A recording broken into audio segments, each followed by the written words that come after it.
గీత దాటిన police అధికారిపై wait పడింది. ఉద్యోగం నుంచి తొలగిస్తూ ఉత్తర్వులు జారీ అయ్యాయి. ఇంతకీ ఎవరు పోలీస్ అధికారి? ఆయన చేసిన తప్పేంటి?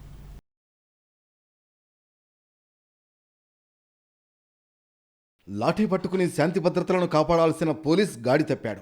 అధికారాన్ని అడ్డం పెట్టుకుని అక్రమాలకు పాల్పడ్డాడు. ఇలా వివాదాలకు కేంద్ర బిందువుగా మారాడు సిఐ చినమల్లయ్య.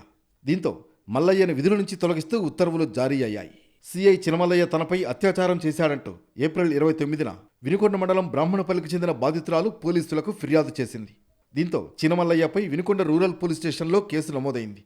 విషయం తెలియగానే ఆయన అజ్ఞాతంలోకి వెళ్లిపోయాడు. ఓవైపు పోలీసులకు దొరకకుండా తప్పించుకుని తిరుగుతూ మరోవైపు ముందస్తు బెయిల్ కోసం హైకోర్టులో పిటిషన్ వేశాడు. బెయిల్ రాకపోవడంతో సుప్రీంకోర్టును ఆశ్రయించాడు. అక్కడ కూడా చుక్కెదురైంది. అరెస్ట్ తప్పదని తెలిసాక పూర్తిగా అజ్ఞాతంలోకి వెళ్లిపోయాడు. ఉన్నతాధికారులకు సమాచారం ఇవ్వకుండా నెల రోజులుగా విధులకు గైర్హాజరైన చిన్నమల్లయ్యపై చర్యలకు సిద్ధమయ్యారు ఉన్నతాధికారులు.